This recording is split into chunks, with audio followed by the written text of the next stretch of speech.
The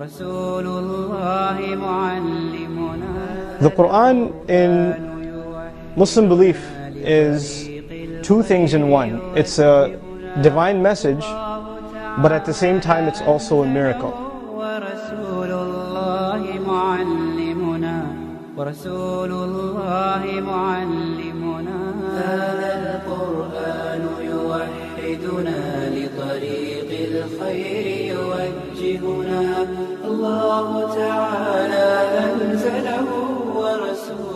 For any book to claim that it is a word of Almighty God, for any book to claim that it is a word of Allah subhanahu wa ta'ala, it should stand the test of time, whether it's the age of poetry and literature, or it's the age of science and technology. Some other religions, they conflicted with science. They used to kill and persecute the scientists because now they would show contradictions in their books. But it's amazing that Islam leads the way to science. And whereas the earlier books came with many scientific mistakes due to the hand of man having delved into them, the Quran had none of these contradictions.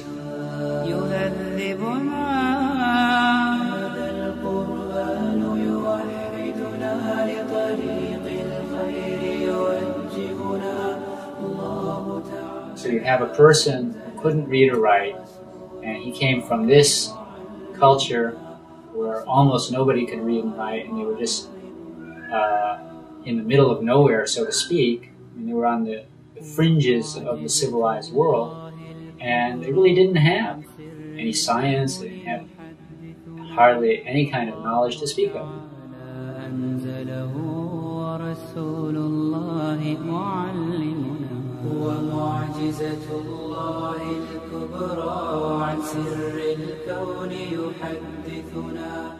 The Big Bang Theory, which the scientific world unanimously accepted in the 20th century, proves that the universe came into being with a giant explosion.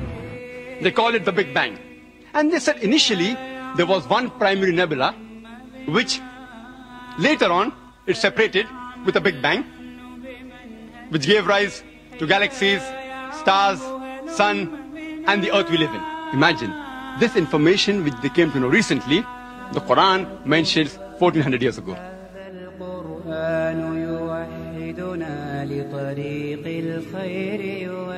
That the heavens and the earth were once a compact mass, and then we split them asunder. So the Big Bang Theory, which seems to be heavily supported by physical evidence, and the Quran also would support it.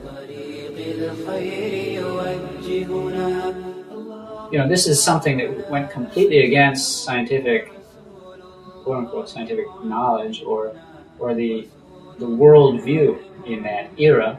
You know, the Greeks, they had this idea of the heavens are these perfect crystal solids. When Einstein was dealing with the theory of relativity, he saw that the implications of his theory were that the heavens are not fixed. And he said, wait a minute, that can't be right. In the 1920s, astronomer Edwin Hubble came to work at the Mount Wilson Observatory in Southern California. The observatory offered some of the most advanced technology of the time. After many years, Hubble could sit down and look at this great quantity of information, and he plotted a chart. He plotted for the nebulae the motions against the distances, and he found something truly amazing. Hubble's startling discovery means that the universe is expanding. And that concept forms the basis of the Big Bang Theory, which says that the universe began between 10 and 20 billion years ago from a state of enormous energy, density, and compression, and it has been expanding ever since.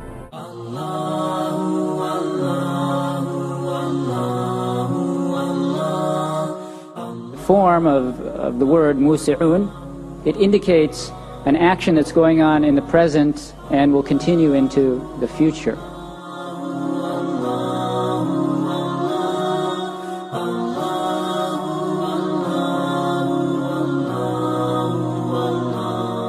He wraps the night in the day and wraps the day in the night. The word here in Arabic to wrap is takwir. And takwir means, if you go to the classical dictionaries, you see the wrapping of a turban. Okay, and this verb, yukawwir, is used to talk about when you're wrapping a turban around your head. So here you have something that's going around a spherical object. Does that indicate the roundness of the earth to you, or the flatness of the earth?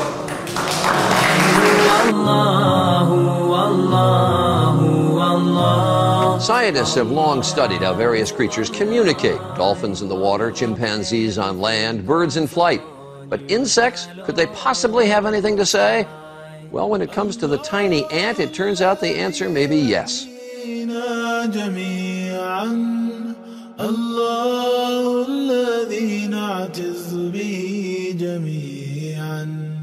Allahu, Allahu, Allahu, Allah, Allahu, Allahu, Allahu, Allah, Allahu, Allahu, Allahu, Allah. This is a halo climb, a meeting of fresh and salt water. Fresh water from the jungle flows over the heavier salt water from the sea. The saltwater layer is extremely low in oxygen, making it a particularly difficult place for animals to live. Allahu, Allahu, Allahu, Allah, Allahu, Allahu, Allahu, Allah, Allahu,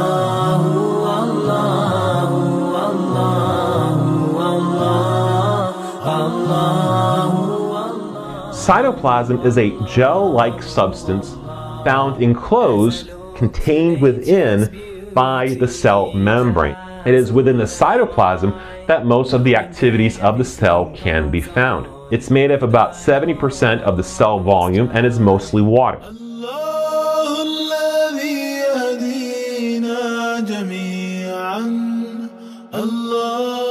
Through today, it is a question that is also documented in the Holy Quran.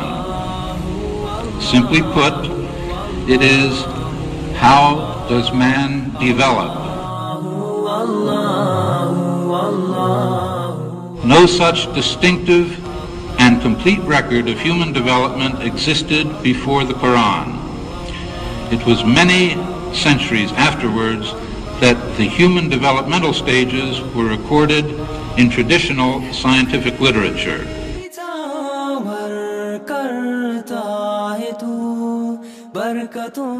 The two statements that I have, the key word in both is al-guide. The two statements taken together can be considered the period of early embryogenesis from insemination to early implantation of the fertilized ovum. Intensive studies of the Quran and Hadith in the last 4 years have revealed a system for classifying human embryos that is amazing, since it was recorded in the 7th century A.D.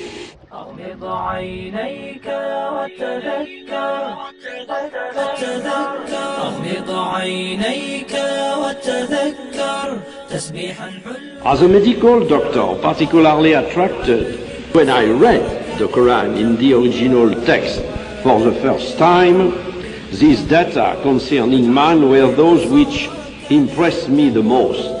As far as it is known from the history of embryology, little was known about the staging and classification of human embryos until the 20th century. For this reason, the descriptions of the human embryo in the Quran cannot be based on scientific knowledge in the 7th century. The only reasonable conclusion is that these descriptions were revealed to Muhammad from God. He could not have known such details because he was an illiterate man with absolutely no scientific training. I find it very interesting that this sort of information is in the ancient scriptures of the Holy Quran, and I have no way of knowing where they would come from. It strengthens the belief that God transmitted through Muhammad bits of his knowledge that we have only discovered for ourselves in recent times. This individual, Muhammad, had to be developing this information from someplace. So I see nothing here in conflict with the concept that divine intervention was involved in what he was able to write. You will recognize pertinent passages in the Holy Quran.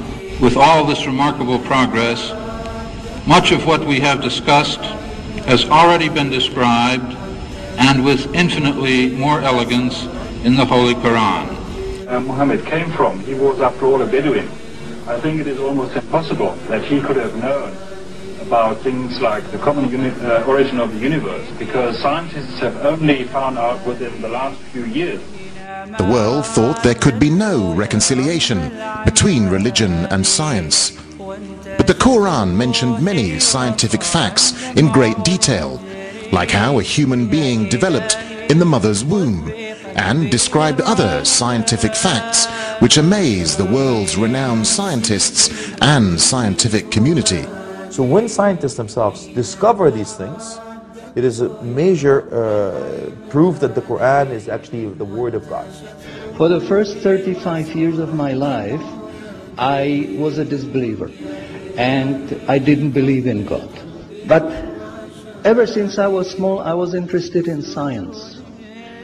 And I bought the Quran, English translation of the Quran, and when I started reading it with the same idea that just like Bible, it was written by man, only in this case we know the name of the man, Muhammad.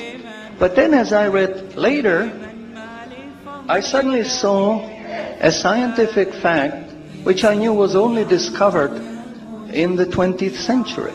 So immediately I saw that Muhammad is not the author of the Quran. That Muhammad is a messenger sent by God to give the Quran to mankind. There is no human word prior to modern times that contains statements which were equally in advance of the state of knowledge at the time they appeared, and which might be compared to the Quran. The major notion to be derived from the Quran concerning the creation, all this is in perfect agreement with modern ideas. So I'll look at this Quran and I'll see what it is. I started reading the Quran. I read it completely all the way through the first time. It was unbelievable. Everything started to fall in place. Everything made sense. God showed me His guidance. And when I pray, I make dua, God, please let me die as a believer. Let me never disbelieve again. The Holy Quran is not a book of science. S-C-I-E-N-C-E. It's a book of science. S-I-G-N-S. Science is a tool to increase faith in the one true God, Allah subhanahu wa ta'ala.